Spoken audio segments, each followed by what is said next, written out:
E aí, gente, era nem Science aqui. No episódio de hoje, a gente vai falar sobre um tema relacionado à teoria dos setes. Não de sete o número, mas é uma coisa chamada Set Theory, que tenta explicar, é mais ou menos relacionada aos fundamentos da matemática em si. E na verdade, um problema nesse contexto, relacionado a esse contexto, né? Que é o 10º problema de Hilbert, né? Que a gente vai discutir hoje, né? Que tem um fundamento em algo muito mais antigo, que a gente pode chamar de paradoxo de Epimênides, né? Mas qual que é o objetivo desse episódio em si? A gente vai começar do paradoxo de Epimênides e ir além para explicar como a matemática em si e computadores têm limitações que são naturais desse sistema. A gente vai explicar isso com os resultados de Gödel, de Hart Gentz, Alan Turing e Julia Robinson. Então a gente tem que começar do começo, né? E lembrando que esse episódio ele é um pouco baseado, tá tudo na descrição, né? Uma palestra do Shai Tin, em 1999 na IBM, né? A Century of Controversy of the Foundations of Mathematics, né? Um século de controvérsia sobre os fundamentos da matemática, começando com Hilbert, né? E é uma coisa que ele cita também é o paradoxo de Epimênides. Qual que é o paradoxo? Epimênides, ele disse em um livro chamado Crética, né? Dizendo que os cretenses são sempre mentirosos, bestas ruins, ventres preguiçosos, né? E aí, no caso, é o livro Crética, né? E outro livro que também tem é o do Calímacos, Hino aos Zeus, que também ele diz: quem desses ou qual o pai da mentira, né? Cretenses são sempre mentirosos, né? Então, em Calímacos, né? Então, qual que é o paradoxo de Epimênides? O Epimênides disse que todos os cretenses, né, que moravam em Creta, né, ali na área grega, na Europa, todos eram mentirosos. Mas ele mesmo era cretense. Aí, pegaram isso do ponto de vista filosófico, matemático, como que Epimênides, ele diz, ele está dizendo que todos são mentirosos, mas ele mesmo é cretense. Ou seja, ele está dizendo que o povo dele é mentiroso, mas ele mesmo é do povo que ele disse é mentiroso, né? Então é um paradoxo de que assim do ponto, assim não do ponto de vista linguístico, do ponto de vista linguístico ele só tentou representar algo na sua, de onde ele morava, né? Na sua cidade, relacionada àquele local. Então, obviamente, do ponto de vista linguístico, o que ele quer dizer é que todos os cristãos são mentirosos e isso não inclui ele. Aí depois você tem que avaliar se isso é verdade ou mentira. Tem um exemplo disso, para ver se isso é verdade ou mentira do ponto de vista apenas linguístico e histórico, que é um escrito do apóstolo Paulo, que é do século I, no livro de Tito, capítulo 1 na Bíblia, no versículo 12, que ele cita Epimênides. Ele diz: um deles, seu próprio profeta, disse, poeta, né? Nesse contexto, profeta significa poeta. Os cretenses são sempre mentirosos, bestas ruins e ventres preguiçosos, né? Então, comunicando aí a um filho na fé dele, né? Uma pessoa que ele estava ensinando ali a como ser um ministro do evangelho, no caso, né? Então, essa mesma frase de Epimênides que está em Calímaco, em Crética, Paulo cita também. Só que Paulo continua, né? Aqui do ponto de vista histórico e linguístico, com uma experiência dele, né? Então ele cita Epimênides, os cretenses são sempre mentirosos, bestas ruins, ventres preguiçosos. Aí depois ele diz no 13: este testemunho é verdadeiro. Portanto, repreende-os severamente para que sejam sãos na fé. Ou seja, ele estava confirmando, pela sua experiência em Creta, que ele foi lá pegar, provavelmente, ele tá confirmando o que Epimênides disse anteriormente, que tentando em Crética, né? Obviamente Paulo era, todo mundo ali na época que era estudioso, do ponto de vista filosófico, conhecia o escrito de todo mundo ali. Então, obviamente, ele leu ele conhecia esse provérbio relacionado às cretências, né? Só que o paradoxo em si, ele não é que uma interpretação errada do texto, porque obviamente Epimênides não quis dizer no sentido, até porque é um poema, né, que ele mesmo era mentiroso. Eu creio que isso não foi o objetivo dele. Só que é um paradoxo no sentido do que a frase que ele está dizendo, que todos os cretenses são mentirosos, ele mesmo é cretense. Então como que eu posso confiar do ponto de vista filosófico e matemático, não linguístico, porque do ponto de vista linguístico foi só uma forma de se expressar, né? Ele vivia em Creta, ele podia muito bem falar como eles viviam, né? Se eles eram mentirosos ou não. E no caso, do ponto de vista matemático e filosófico, isso nos faz pensar, né? Se ele era cretense, como que eu posso acreditar no que ele disse? E a gente usa isso como uma base pro resto do episódio. Como que eu posso provar se uma afirmação é verdade ou não, do ponto de vista matemático principalmente, e do filosófico matemático também, que eu vou explicar. Como que eu posso provar que uma afirmação é verdade ou não? A gente parte disso. Posteriormente, na forma moderna desse paradoxo, a gente tem o paradoxo de Russell, que também é no contexto aqui, agora, matemático per se, e ele diz, no contexto da teoria dos setes, né? Lembrando que a teoria dos setes é basicamente uma teoria relacionada à estrutura da matemática em si. Então, o que é um set? É uma caixinha com coisas dentro, né? Esse set ele pode ser finito ou infinito. Ele pode conter N coisas que vão... Todos os números naturais, por exemplo, a gente põe numa caixinha. Todos os números racionais, a gente põe numa caixinha. Todos os números complexos e assim sucessivamente. Então, set theory tem a ver com meio que se conseguir construir algo que tenha como base os fundamentos da aritmética e matemática em si. E ele diz nesse contexto que para qualquer linguagem que você tenha, lógica ou não, que você tenha que, vamos supor que eu tenha para cada x e y e para cada z nesse contexto, lembrando que z ele está dentro de x, dentro da caixinha relacionada a x, cada uma caixinha com coisas dentro, né? Objetos matemáticos, né? Pode ser números, enfim, fórmulas. E z tem y, então z está tanto em y e em x, né? Então a gente pode saber que x é igual a y, né? Porque se a caixinha z tá em ambas, para todos os x e y, então quer dizer que x e y é equivalente, né?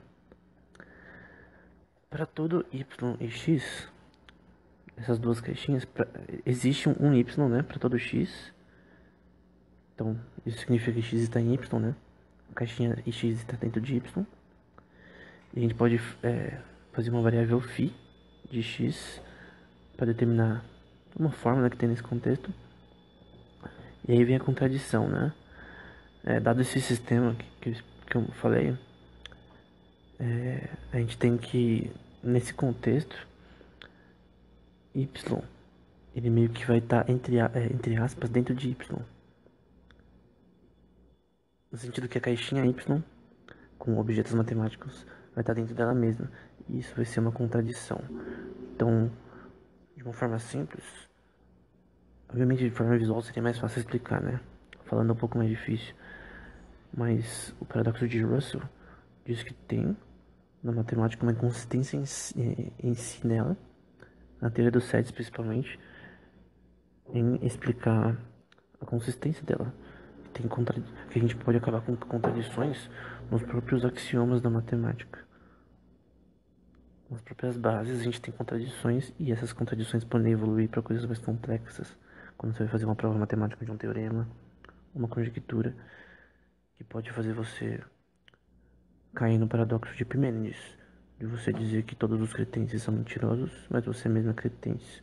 Você não conseguir provar algo porque a base em si é contraditória por si mesma, que vai ser o teorema de Gödel, né? A gente vai falar sobre isso agora, né? O teorema de Gödel, ele foi publicado em 1971, parece. Foi um dos primeiros papers dele, com certeza um primeiro importante, talvez um dos mais importantes, quando ele tinha uns 24 anos, ele é bem novo. E esse paper ele responde algo do segundo problema de Hilbert, que eu tenho que citar, né? Tá na descrição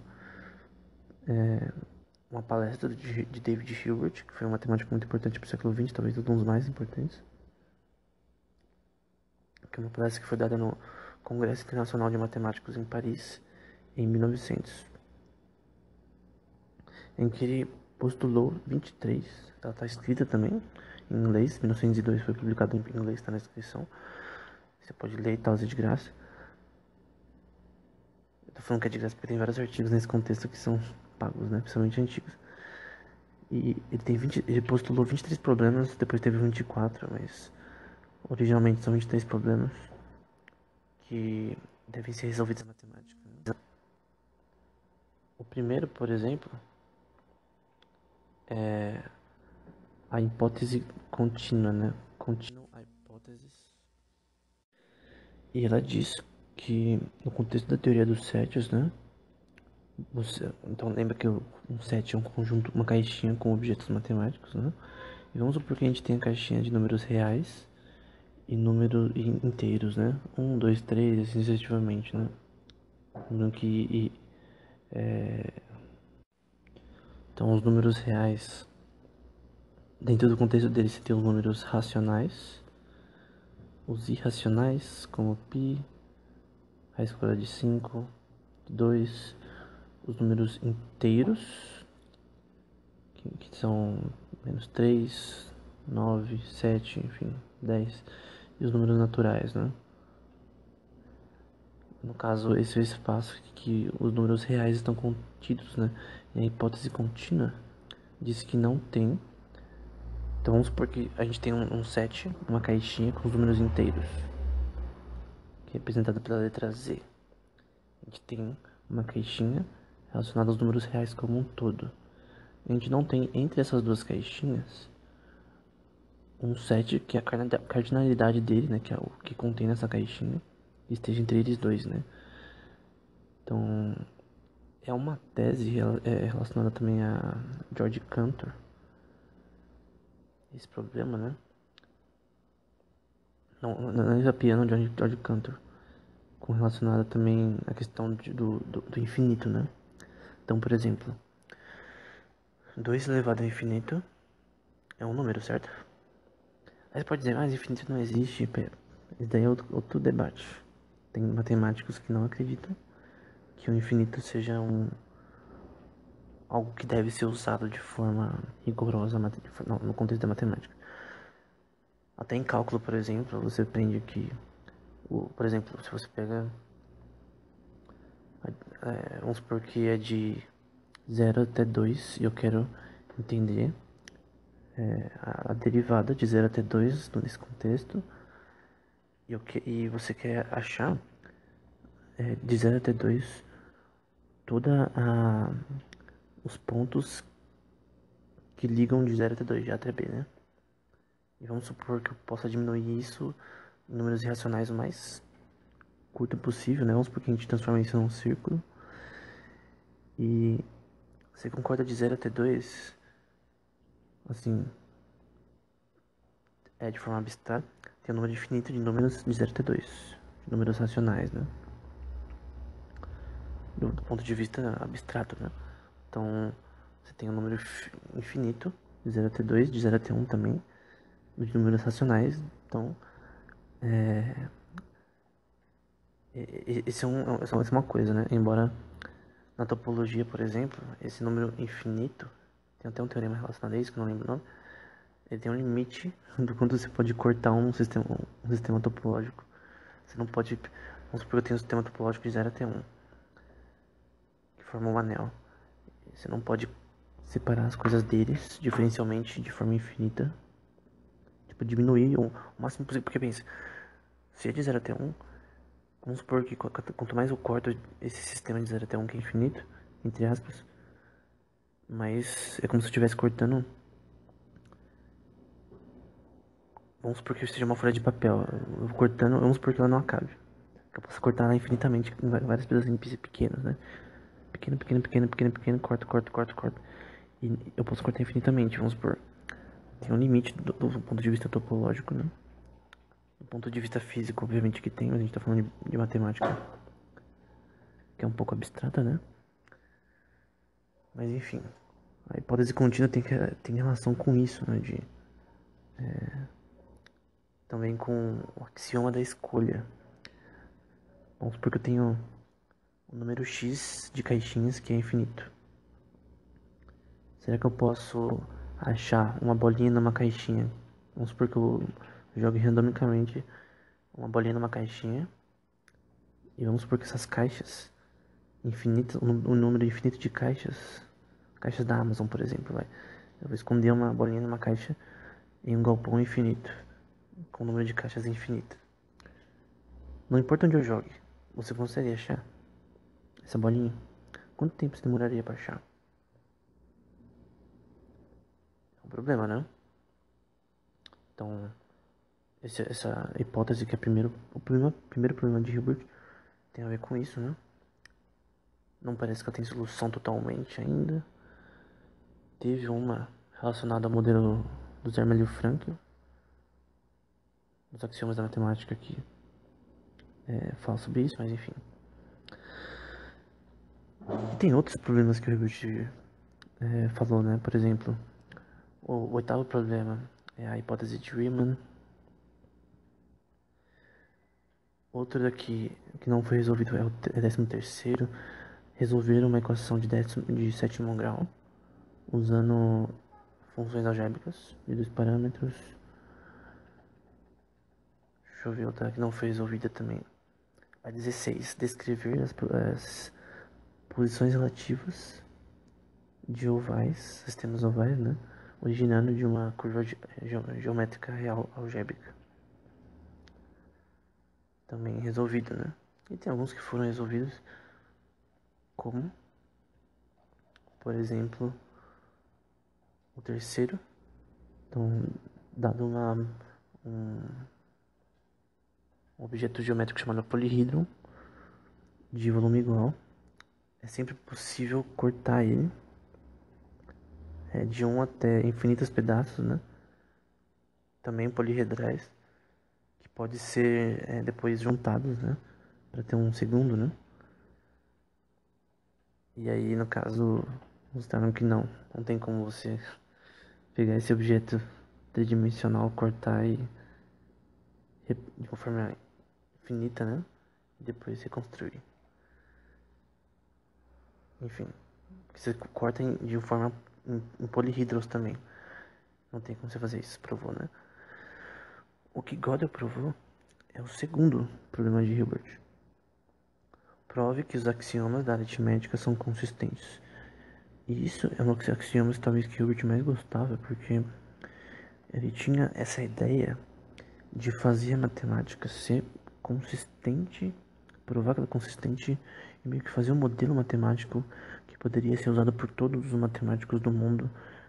Um modelo sem inconsistências, um modelo que seria um modelo a ser usado por todos de como fazer matemática do ponto de vista fundamental, né, da teoria dos sets, né.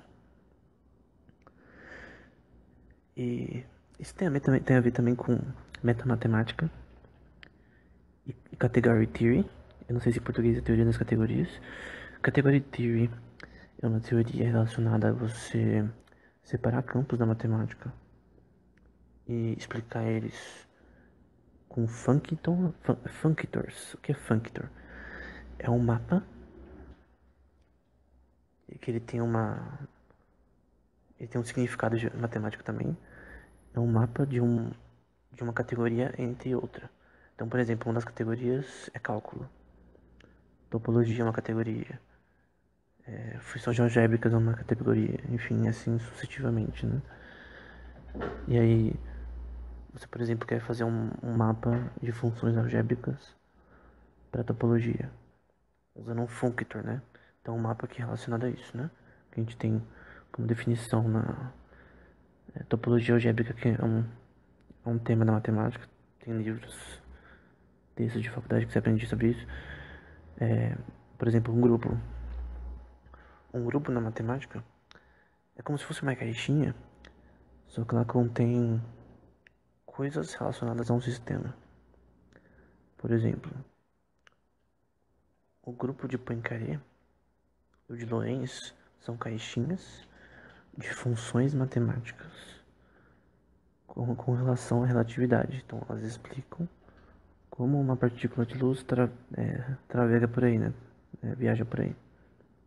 As rotações dela, as translações, como ela se move nesse contexto de forma usando cálculo diferencial também e matrizes, e a parte do cálculo é feita com um grupo de Lie, que é uma caixinha com coisas relacionadas a cálculo em sistemas topológicos, que no caso a gravidade é um exemplo, que a gente pode generalizar como uma topologia não euclidiana, né? Que a gente já falou em outro episódio, se não me engano.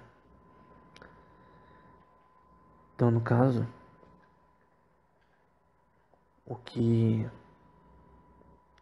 Gödel fez, né, foi provar que Hilbert estava errado. Não tem como você fazer que a matemática fique do jeito que ele queria, né? Uma coisa consistente, simples, do jeito que ele queria, né? Você tem essas coisas na teoria das categorias, por exemplo. Você tem a matemática que esqueci de falar, que é um pouco relacionada à teoria das categorias, né?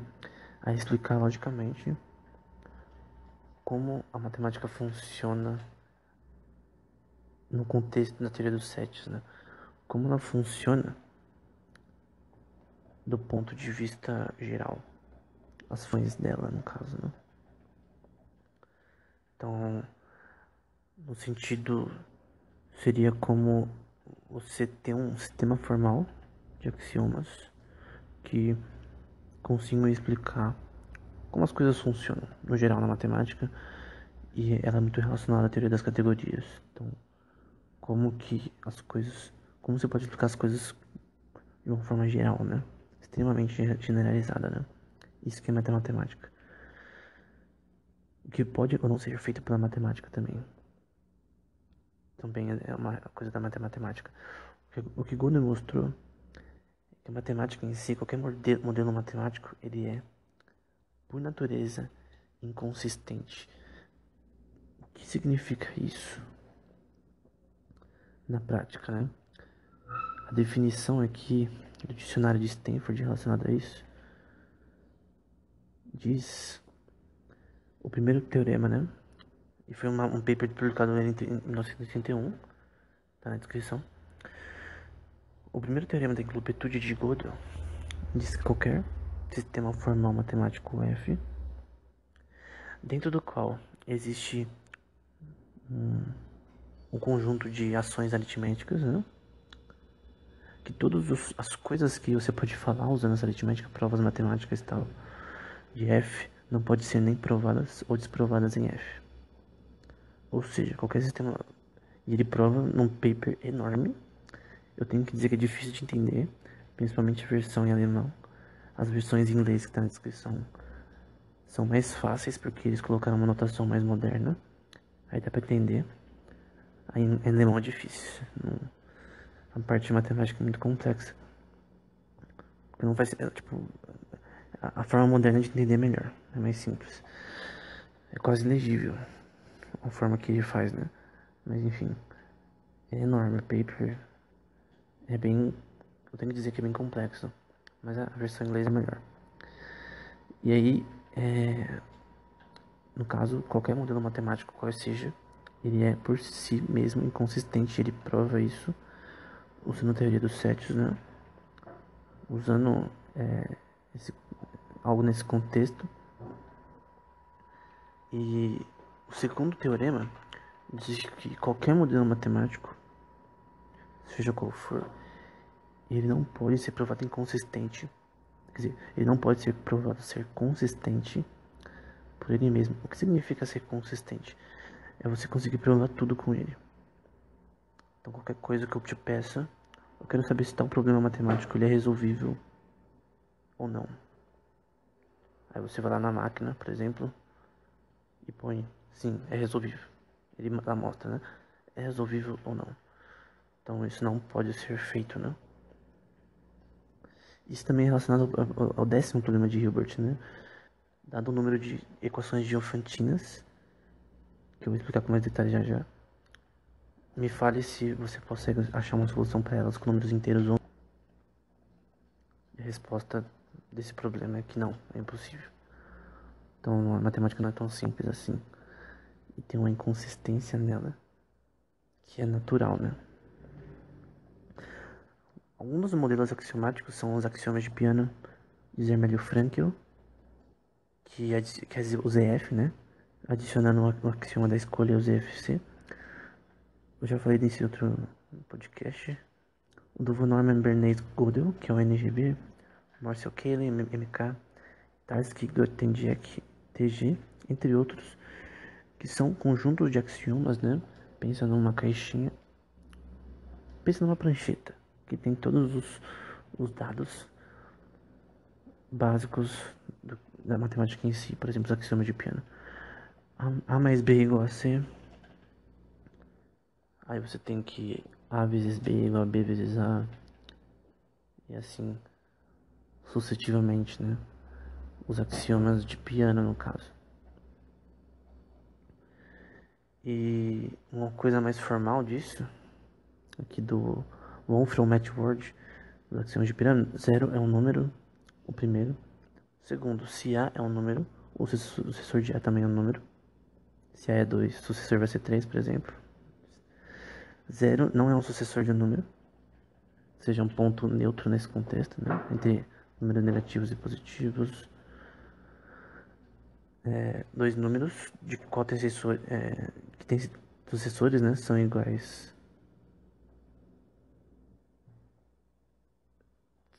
São iguais e são iguais a si mesmos, parece. Axioma da indução diz que um set S de números, uma caixinha com números, contém zero e também um sucessor de cada número S. Então cada número está em S, né? No caso, por exemplo, os números naturais, você tem 1, 2, 3, 4, 5. E nessa caixa também contém zero. E assim sucessivamente até o infinito. Enfim. Os axiomas de Peano são uma base nesse contexto, né? E o que eu falei mais. Os FC também é muito conhecido, muito usado. No geral, o que Gödel provou foi que, por mais que Gentzen, por exemplo, Gerhard Gentzen, ele disse em 1936 que os axiomas de Peano, que eu falei agora, eles eram consistentes. Aí você fala, então é consistente, pô. Que negócio que a matemática não é inconsistente? A questão é que Gödel disse no segundo teorema, né, na incompletude dele, que qualquer sistema, modelo matemático, né, porque o primeiro disse que nenhum sistema matemático é consistente. O segundo disse que qualquer modelo matemático que se diga consistente como o de Peano, como Gerhard Gentzen provou, são inconsistentes em si, porque Mesmo que você diga que ele é consistente, você não pode provar isso por ele mesmo.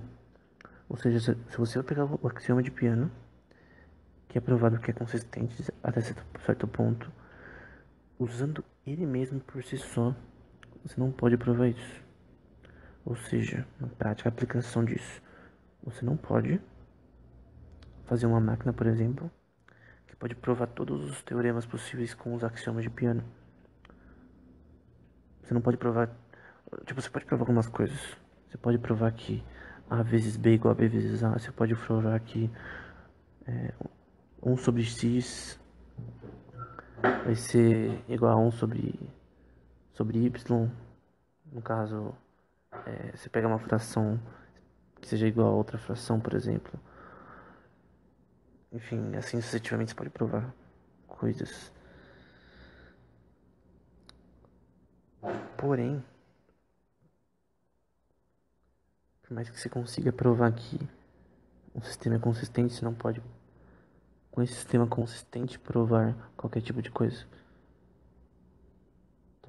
Então, por que o sistema é inconsistente, mesmo sendo consistente? Porque não pode provar tudo. É aquele negócio que eu falei do paradoxo de Parmênides. Você não consegue provar por si mesmo que tudo que você vai falar é verdade. Você mesmo disse que você é cretense. Como posso acreditar em você? Você disse que todos os cretenses. Aqui citando o Tito de novo. Mentirosos, bestações, vintes e preguiçosos. Como que eu posso saber se você, Epimênides, não é também? Embora do ponto de vista linguístico, isso não faz sentido. Do ponto de vista do paradoxo em si, né? Que eu já expliquei no começo, não quero explicar de novo, né? Então, o Godel mostrou que qualquer modelo matemático é inconsistente. E talvez tenha coisas que a gente não consegue provar por causa disso. Algo que adicionou muito nesse contexto foi o paper de Alan Turing em 1936, depois de Gödel, que mostrou que, beleza, tem sistemas da matemática que são inconsistentes, porque Turing mesmo cita Gödel várias vezes. Só que o Turing vai além das aplicações disso. Ele vai dizer que nenhuma máquina universal que tenha qualquer tipo de axioma como base para fazer computações, qualquer linguagem, que nenhuma máquina pode por si mesma provar qualquer tipo de todos os tipos de coisas. Então, por exemplo, tem uma coisa chamada Aish-Tung Problem, que é o nome do paper do Turing, né? Uncomputable numbers with application to the Aish-Tung Problem, né? O problema de Aish-Tung é traduzido como Routing Problem em inglês. Em português, eu vou traduzir como o problema do crash. O programa que crasha, por exemplo. Porque a tradução de programa alguns traduzem como problema da parada, né? É horrível essa tradução. Eu acho que melhor o programa que crasha, né? O que é isso? Qual que é esse problema? Dado um sistema formal matemático, uma linguagem. Hoje em dia você pode ter Python, pode ter SciPy, Julia, que é uma linguagem muito boa para matemática. Você não pode com essa linguagem, que usa as operações básicas da matemática como base, na aritmética, multiplicação, adição. A base é essa, a base aritmética, né? Você não consegue provar qualquer tipo de coisa com ela. Então ele diz, por exemplo, quase no final, com a aplicação para o problema de Hilbert, né?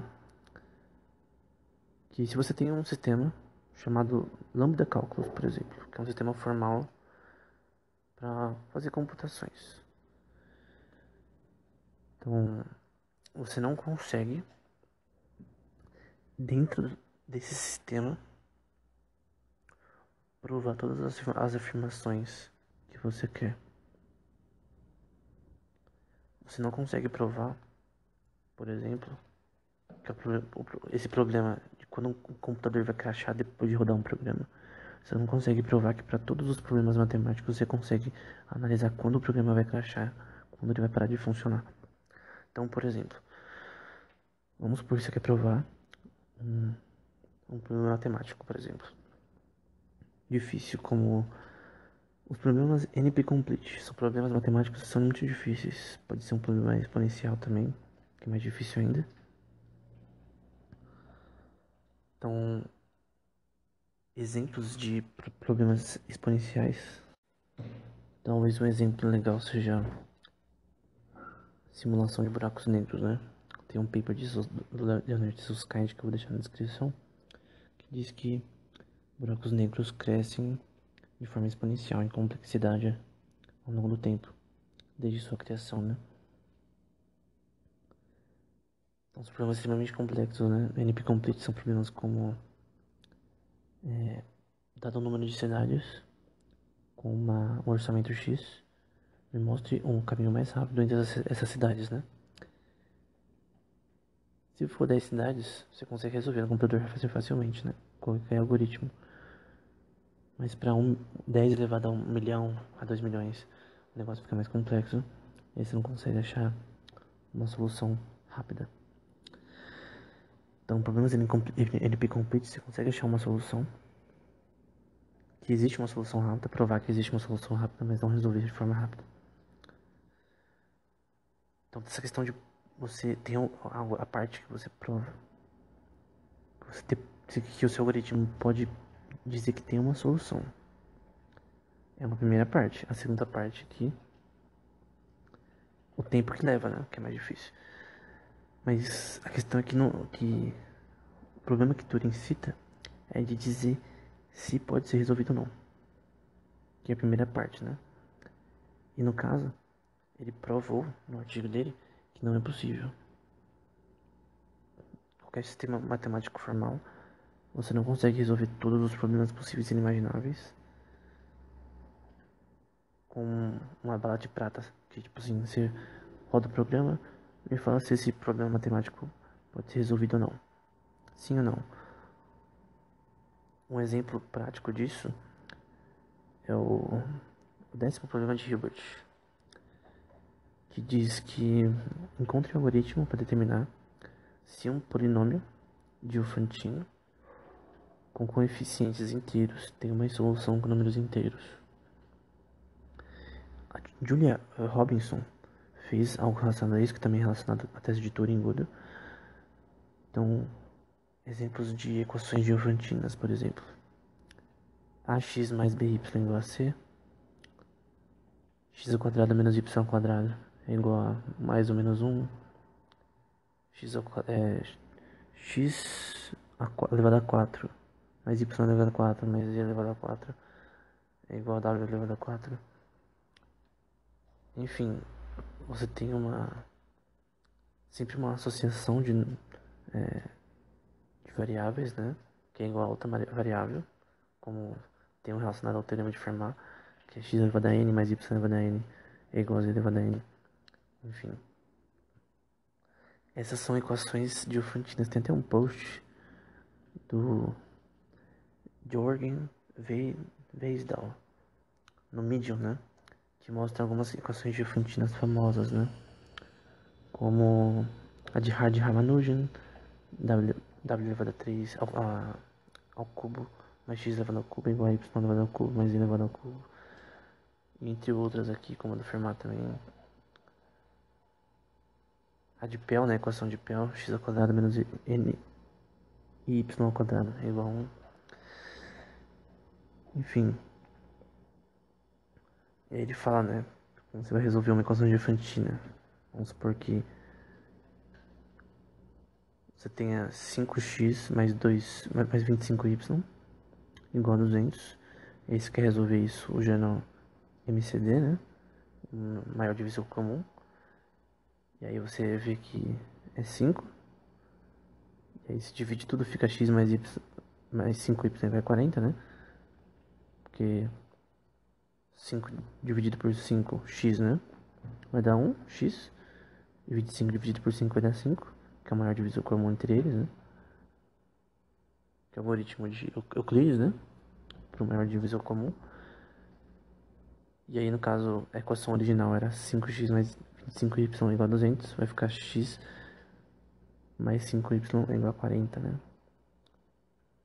Uma forma de resolver, por exemplo, usando o maior divisor comum. Mas qual que é o problema de Hilbert? Ele dizia se é possível criar um algoritmo, um programa, uma máquina que pode... Esse é o 10º problema de Hilbert, né? Que pode resolver qualquer equação de Diofantina, provar se tem uma solução ou não. Se essa máquina pode ser criada. Mas pode dizer, nossa, tomara que seja, porque eu poderia conseguir fazer algo que seria muito mais difícil para um matemático fazer, porque ele teria que provar todas as equações possíveis e imagináveis, se tinha solução com os inteiros ou não.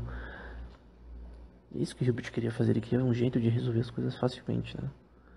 Pô, eu quero um programa para resolver meus problemas, ver se tal prova matemática é certa ou não, pra eu não precisar ficar provando os negócios, né? Mas no fim isso não é verdade, né? É muito mais complexo do que parece. E esse problema, a Julia Robinson, né, que eu citei, ela escreveu sobre ele em 1949, com um paper chamado Definability and Decision Problems in Arithmetics.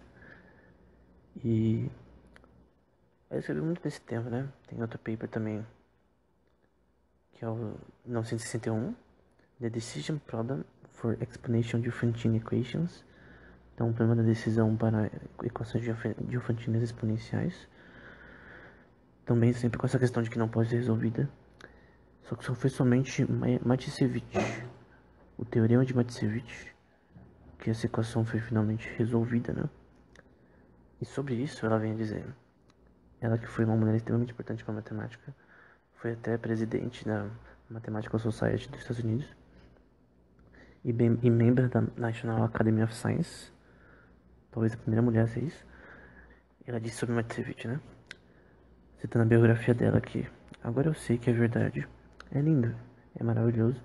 Se você realmente tem 22 anos, né, o Matišević, eu estou especialmente satisfeita por pensar que quando eu fiz a primeira conjectura relacionado ao 10º problema de Hilbert, né, você era um bebê e eu só tive que esperar que você crescesse, né. Então, foi muito feliz com o resultado porque provou que ela estava querendo tentar provar, né? Depois ele até conheceu a esposa dele e tal. Escreveu 3 artigos com ele, com o Matišević. Então, ele resolveu isso com 22 anos, né? Tem uns caras que é rato mesmo. O cara conseguiu com 22 anos resolver esse problema tão complexo. O 10º problema de Hilbert, né? Então, um resultado extremamente importante. O que esse teorema mostrou? Mostrou que é impossível. Hilbert, não dá pra fazer um programa pra verificar se tal coisa é verdadeira ou não. Todos os problemas possíveis e inimagináveis, né? Isso é uma mentira, isso não pode ser feito. Então você não pode. E na tese de Turing é relacionado, né? Não é equações diofantinas. É relacionado a qualquer tipo de problema matemático. Era mais geral. Que nenhum problema. Tipo, você não pode provar tudo. Qualquer problema matemático somente com computador, com algoritmo. Não é nenhuma questão de descobrir o algoritmo. De repente a gente mudar o algoritmo, não. É uma coisa natural da matemática, pelo teorema de Gödel e pela visão de Turing. Que não é possível fazer isso, né? Não é possível você verificar a solução de problemas algébricos ou de cálculo, ou seja o que for. Problemas matemáticos em si, né? Tipo, você não consegue verificar se algo é resolvível ou não com todo tipo de problema. Pelo contrário, na verdade, né? O resultado de Gödel, o primeiro teorema, que diz que todos os modelos matemáticos são inconsistentes e que mesmo que ele se mostrar consistente, como os axiomas de Peano, como provou Gentz, ele em si não pode provar que ele é consistente para fazer as coisas que a gente queria, que no caso é provar, fazer um programa usando esses axiomas para provar coisas na matemática, né? A gente não tem como ter uma bala de prata pra provar as coisas arbitrariamente, né? Que a gente não pode.